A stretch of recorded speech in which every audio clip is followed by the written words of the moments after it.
Good afternoon, and welcome to our session on the shape of UK general insurance. We provide market intelligence on the performance of insurers, brokers, and MGAs. And our mission is to take you through some key data that really helps to paint a picture of what's happening in the market and where it's heading, covering everything from underwriting performance to complaints handling and customer experience. So we gather and analyse data on more than 1,000 insurance brands, which together are responsible for in excess of £100 billion of annual gross written premium. This gives us a great view of how the market is performing and where it might be heading. We're going to start by looking at the size of the UK general insurance market. And as Gibraltar regulated insurers have such a significant influence on the UK market, some of the data we'll be going through today combines figures from both UK and Gibraltar providers. But let's start with UK-based insurers. And the figures you see here are taken from all non-life insurers that write new business, which currently stands at around 100, as well as premiums written through the Lloyd's market. Now, across all these insurers, GWP totaled £65.5 billion in 2021, an increase of around 5% compared to the previous year. Property continues to be the biggest business line, accounting for almost 1/3 of the market, with a GWP of just over £20 billion. General liability and motor insurance are the next biggest lines, accounting for 25% and 17% respectively. Then there's medical expenses with 9% of the market, and marine, aviation and transport with 8%. Moving on to Gibraltar now, which is made up of roughly 25 active insurers. Total GWP for this market stands at around £6.1 billion as of last year, equal to just under 10% of the UK market. But here you can see that motor insurance is overwhelmingly the biggest business line, accounting for 85% of total premiums. The motor market in Gibraltar was worth £5.2 billion last year, up from £4.8 billion in 2020. So this means it now accounts for 31% of the combined UK and Gibraltar market. So roughly 1 in 3 cars on the UK's roads have insurance underwritten by a Gibraltar-based insurer. This continued growth is in stark contrast to the UK, where motor premiums have fallen in each of the last 2 years. Some of this growth has been fueled by a number of new insurtechs that have set up underwriting operations in Gibraltar. So we also wanted to give you a bit of a flavour of how these markets are performing from an underwriting perspective as well as looking into how each of the main business lines are performing kind of in the UK marketplace over the recent years. The chart you can see on the screen now, this shows the combined operating ratios for the UK and Gibraltar, with the UK in that blue colour there and Gibraltar in the yellow. And as you can see from this, first, the important thing to note is that with those CERs, anything under 100% represents underwriting profitability, so a profitable position. And the lower the COR, the higher the underwriting profits. So what you can see here is that Gibraltarian insurers have been quite clearly outperforming their peers in the UK by at least 15 percentage points in each of the last 3 years. And as you can see from this, the Gibraltar-based insurers have actually turned an underwriting profit in each of the 3 years covered here, whereas the UK insurers fell to an underwriting loss in both 2019 and 2020. And we can also drill down into this a bit deeper because the underlying reasons behind some of the differences in this performance are quite interesting. So one of the questions you might have is whether or not these Gibraltarian insurers are better at selecting risks. And I suppose to a degree the answer is yes. So on the chart here you can see the expense ratios in the red and the loss ratios in that dark blue. And Gibraltarian insurers reported a loss ratio of 51.3% in 2021. And that means that for every £1 they earned in premiums, they actually paid out 51.3 pence in claims. For insurers, this figure in the UK, this figure stood at 58.3. So that means for every £1 of premium earned by these insurers, there's a 7 pence difference between what they pay out in claims. The bigger difference, however, comes on the expense front. So for Gibraltar-based insurers, the expense ratio, which is the proportion of premiums being paid out in the form of expenses, stood at 31.1% last year, compared to 39.5% for UK-based insurers. So that's a difference of more than 8 percentage points. And this lower expense ratio is one of the key reasons why we're seeing so many insurtechs setting up underwriting operations in Gibraltar. Because if you look at net earned premiums of, say, net earned premiums after reinsurance of, say, £75 million, which was the average premium level for Gibraltarian insurers last year, then an 8 percentage point lower expense ratio equates to a £6 million increase in underwriting profits. So these are not insignificant differences that we're looking at here. And we also wanted to have a look at how the different business lines are performing in the UKGI market. So we've picked out 5 of the largest ones here, and this is for combined UK and Gibraltar markets. As you can see by looking at that dark blue line, the marine, aviation and transport market has been the most profitable in 2021. And it's seen a marked improvement in underwriting performance, with a COR of 88.5% for 2021 compared to 107.8% in 2019, when it was actually the least profitable of these business lines. It is worth noting, however, that the business line has experienced a big reduction in claims in the wake of the pandemic, and the resulting lockdowns effectively shut down or at least significantly reduced demand for many of the industries covered by this line of business. And with many of the losses in this area also being quite large and quite complex, then there's been a bit of a delay on some of the kind of the effects we've seen of this, which is why that improvement in performance has kind of dragged on into 2021. Medical expenses shown here in the green as the next most profitable business line. And it comes after a slight decrease in claims, again in the pandemic, because of a delay to some of the routine operations that were cancelled or at least put back because of the pandemic.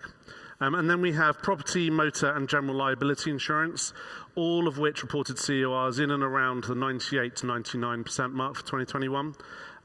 Property, you'll see, looking at the yellow line there, saw a big spike in claims in 2020. That's because of some extreme weather events and also more people working at home because of the pandemic. The opposite effect was then seen in the motor market, because obviously a lot of cars were kept off the roads during the lockdowns, and then we saw a corresponding reduction in claims as well. Yeah, now, understanding these figures is all well and good, but we also need to understand the macro and micro issues that are impacting the sector. And there are a large number of headwinds to be aware of that are creating a very stormy environment for insurers. On a macro level, we have the Russian invasion of Ukraine, which has sparked an energy crisis that's led to rising fuel costs and rapidly increasing energy bills for households and businesses alike. The war has also intensified a supply chain crisis that first started with Brexit, resulting in shortages of materials and parts in both the motor and property repair networks, as well as rising food prices and rampant inflation. It's likely that these increased repair and replacement costs will result in many people and businesses being underinsured. Add to that the economic impact of the political turmoil we've seen in recent weeks, and we're faced with rising prices in all aspects of life. Not only does this make life harder for individuals and businesses as they feel the pinch, but it also has a knock-on effect for the affordability of insurance with high levels of claims inflation. In the motor market, for example, many insurers are predicting double-digit levels of claims inflation, and this will undoubtedly lead to further price increases. So we expect also to see price rises in other types of insurance too. And one of the other big challenges facing insurers in today's market is regulation. This year alone, we've seen 3 major regulatory changes: the General Insurance Pricing Practices, better known as GIP, Fair Value, and most recently, Consumer Duty. Both Fair Value and Consumer Duty put a much greater emphasis on good customer outcomes. The FCA has said that insurers should be regularly monitoring and reporting across a wide variety of metrics, including things like customer reviews and complaints handling. Insurers are now required to carry out a regular review of all policies to ensure that they are offering value to customers. Guidance on these reviews, however, has been light, and this has led to an incredibly large regulatory burden across the value chain, impacting brokers and MGAs as well as insurers. The FCA has hinted that requirements will be changed for next year's round of reviews, but it remains to be seen what this will look like. Despite the new requirements of both fair value and consumer duty, arguably the most noticeable impact to date has come from the changes introduced with GIP, which has removed the ability for insurers to offer different prices at renewal compared to for new customers. Price walking, as it is known, saw insurers offer introductory discounts before increasing premiums at renewal as they looked to claw back first-year losses and turn a profit. This practice was particularly prevalent in home and motor insurance, but since the beginning of the year has been banned, and that's led to a rise in premiums for new customers and a fall in renewal prices. This means that people are now much less likely to shop around when their policy comes up for renewal, and since the introduction of GIP, shop around rates have fallen to historic lows. While this means that finding new business to fuel growth is becoming harder, we firmly believe that these changing market dynamics represent a fantastic opportunity, providing insurers focus on the most important factor, the customer. With these shop around rates dropping, offering a best-in-class customer experience is becoming more vital than ever for insurance companies, especially with the regulator taking such a keen interest in this area of the market. To help with this, we've incorporated a number of different metrics into our platform, covering everything from customer and broker reviews to complaints handling and policy ratings. We have also created our own ratings as part of our CX performance reports, which rank some of the leading personal lines providers on their customer experience. In our latest report, we looked at the 4 key areas that we think define the customer experience. So that's complaints handling, customer satisfaction, transparency, and of course, claims. Now, for each of these pillars, we assessed a variety of different metrics to give a percentage score for each that we would then combine to create an overall CX rating for each provider.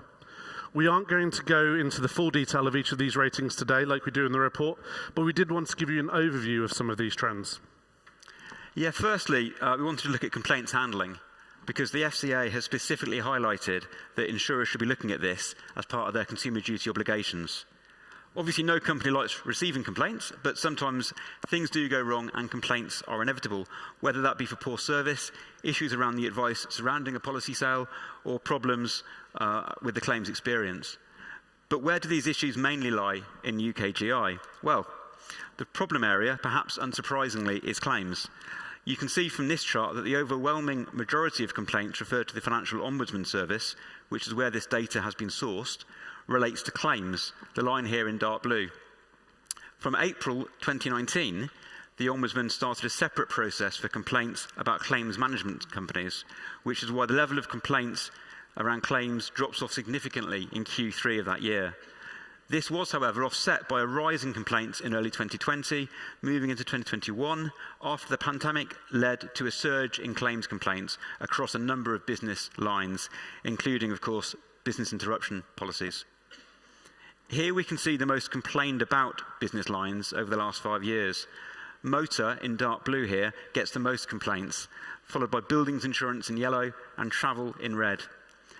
Travel insurance makes for an interesting story as, although it's the 3rd most complained about product, you can clearly see the impact of COVID with that big spike in complaints across 2020 and early 2021. But while the number of complaints is a useful measure, the proportion of complaints upheld in favour of the customer is particularly important because this shows how often the Ombudsman believes insurers are getting decisions wrong. And here are the upheld rates for those same business lines.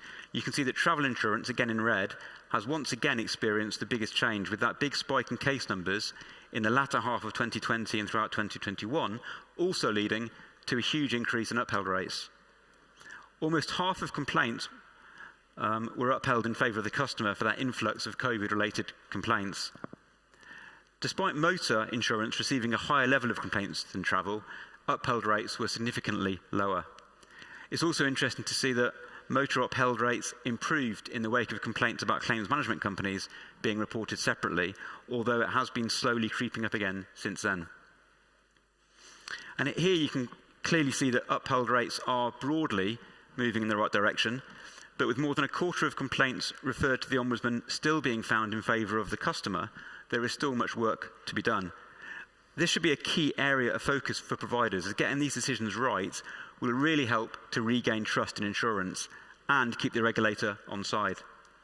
Improving the clarity of wording used in pre-purchase user journeys and policy documents so that customers can better understand what is and isn't covered will be a big help here.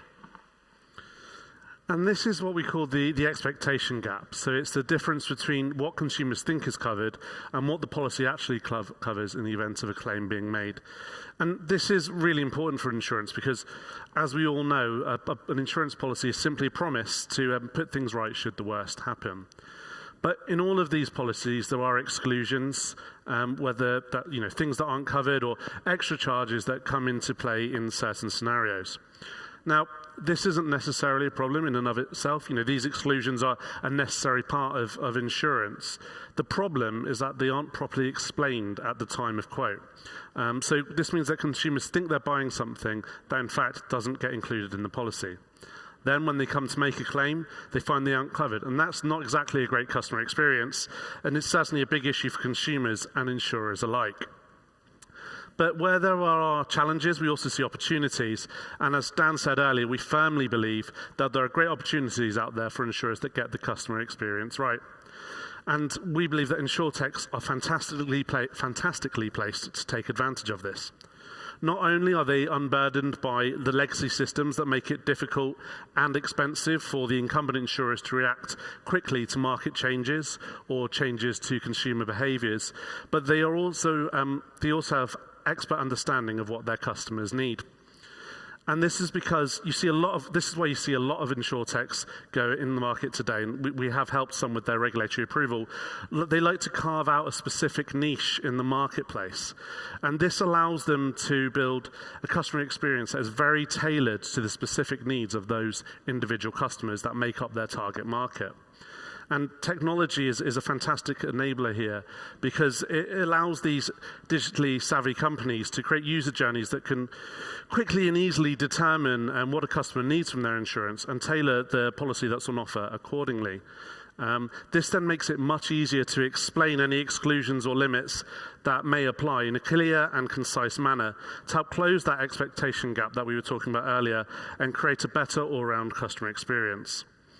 Insurtechs are also incredibly nimble and flexible, especially compared to some of the incumbents in the market, something that is vitally important in the gig economy, for example, where circumstances change in a flash and insurance requirements need to react accordingly.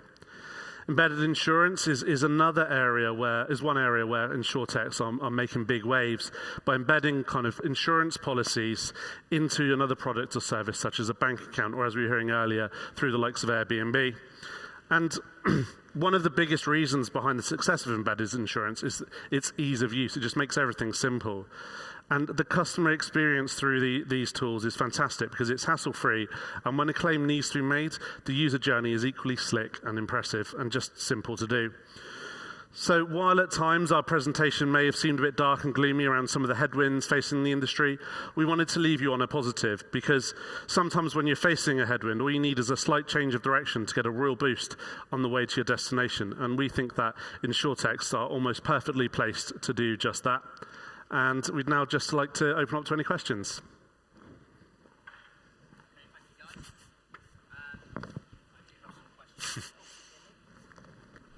I can. Oh, there you go. Couldn't hear myself then for a second. If anyone has any questions, can you please put your hand up? Just dwell on that thought. Right, I've got some questions here. Okay, thank you, guys. First question, what do you see as the biggest challenge that's facing UK insurers? Because obviously there's multiple challenges, as outlined. What's the biggest? That's a good question. I think claims inflation is a big one.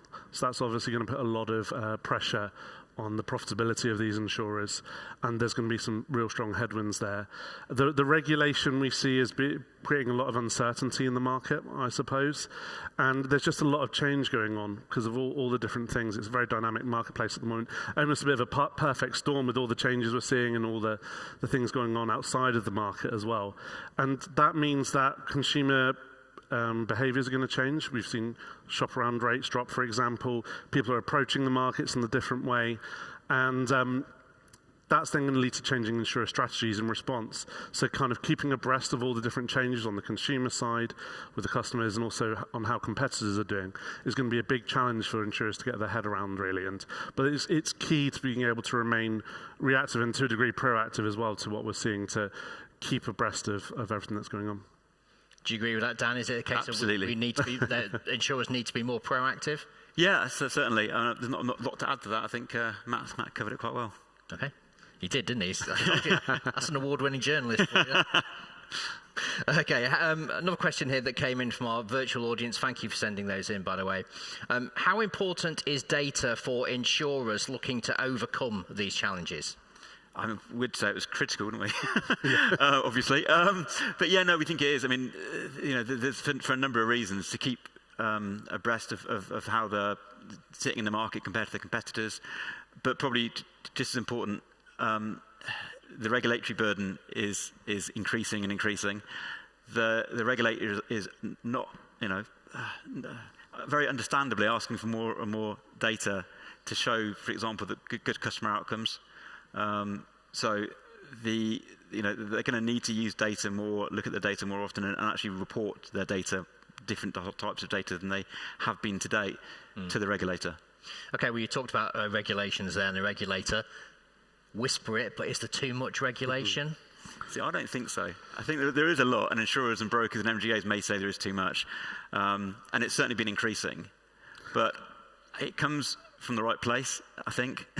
Essentially they're trying to protect the customer. Yeah. And I think even they've admitted at events we've been to recently that they've probably not provided enough guidance to the industry about what they expect them to, what they expect them to report back on and how to do it. So I think we'll see some changes there. And I think next year they'll offer much more guidance and hopefully some more standardization around what they expect. Yeah, I think I wouldn't necessarily say it was too much, but I think it's been executed in the wrong way. So if you take consumer duty, for example, you've got some brokers who, working with a panel of insurers, have to provide fair consumer duty kind of assessments on thousands of policies. And that's just, it's not sustainable for the firms, particularly the smaller ones, but also the FCA, they can't handle the way they're getting all these different reports back because different insurers at the moment have different requirements. Going forward, as Dan was saying, it's likely that that's going to change and hopefully we'll see more standardization. But I think it's more about fine-tuning what we have rather than reducing regulation to make it work better for the industry and better for consumers as well, because we think that with these kind of the new fair value requirements and consumer duty as well, there actually could be a bit of an opportunity for the market. So for those insurers that are getting the customer experience right, and they're having to monitor it more now, FCA requirements, they can shout about that. They can use the data they're getting to improve their own performance, compare themselves against their competitors, see where they're falling short, improve that, and then sing about it to customers, help with attracting new business. And then with shop around rates low, retention is going to be even more important. So, I think kind of having that great customer experience can really help boost retention as well. So embrace it and treat it as an opportunity, but then a bit of fine-tuning for next year. Yeah, no, absolutely. I mean, this is a recurring theme as well. There's obviously a lot of challenges out there which have been highlighted in your presentation, but with every challenge comes an opportunity as well, right? Yeah. And, FinTech's probably best placed to actually take advantage of that. Okay, all right, well, that's all we've got time for. Thank you very much, Dan and Matt. Thank you, guys. Yes. Thanks.